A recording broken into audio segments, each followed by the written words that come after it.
Good morning. Today let's start off with some primer to get our face ready for the base coat.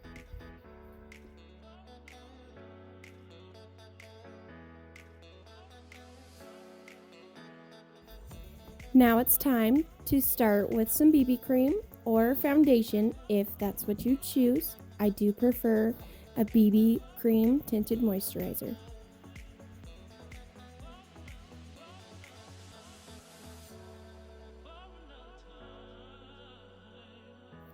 Once we've got that all rubbed in on our skin, next it's time for the eyebrows. In this showing, I am using just a regular eyeshadow color. Let me know what you use in the comments and maybe I'll give it a try.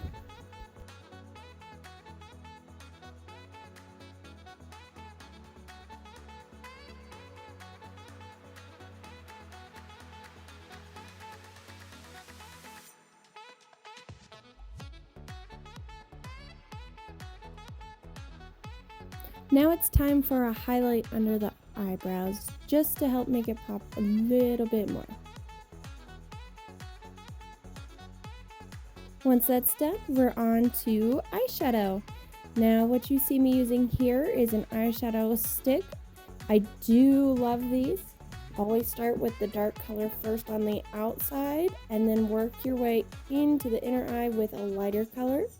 That way, when you shade them in or blend them in, you can still see a good amount of light color mixed in to give you kind of a shading color and go into the darker color.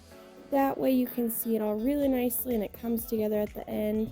If you go over with the light color and then the dark kind of takes over the light. So that is why I choose to do it that way. I really do like the stick eyeshadows because they do hold on your eyes very nicely.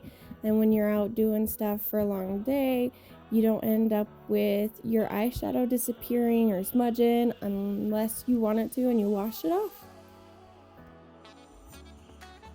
Make sure you're blending this really nicely here. That way you don't have any harsh lines and it kind of just fades.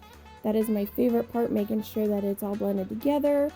And then I go under with some lighter highlight underneath my eyes. This just kind of helps make my eyes pop a little bit, and I love some shimmers. And anytime you add dark stuff under your eyes, it kind of brings out more of your dark circles or dark spots. So avoid dark colors under your eyes and try to go with some light colored eyes. Now it's time for some eyeliner. I like starting on the outside and pulling in first to get that clean cut line.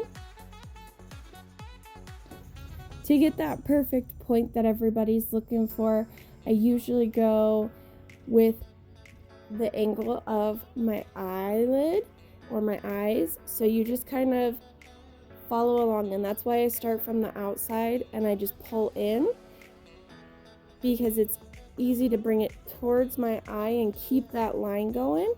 And it's supposed to show kind of as an extension of your eye. Part of what helps with the line for me is the fact that we did that highlight underneath, so that is also a way that I kind of follow that eye line. We're gonna dry it off, make sure I don't get it on my top lid because that's no fun. Then you end up with a mess. Then once it's all dry, you can go back and fix any little mistakes. We are now going to start with some blush, and this is my all-in-one color stick. You can use it for blush, you can use it for lipstick or eyeshadow. It's so much fun. But make sure you're patting it and using little circular motions to kind of blend this in and kind of move it on your face where you're wanting to show some color. Now it's time for some setting powder. Just do some light taps all over your face. We don't want to be smearing any of our makeup. We just want to make sure it's set. Oh my gosh, and I totally forgot some highlight. So let's go back in and add a little bit onto our face. I love some sparkles. I love some shine. So we're going to go back through with that. And all you got to do is go back through and add your pressed powder. Now it's time for some Quadra mascara. As you can see, when I put this on, you want to rotate your brush and pull up.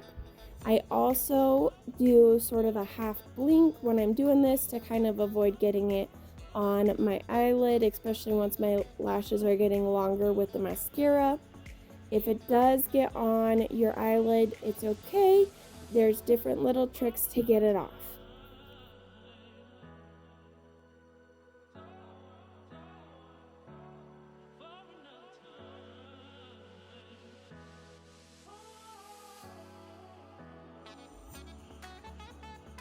Alrighty, now we're going to move on to our lip plumper.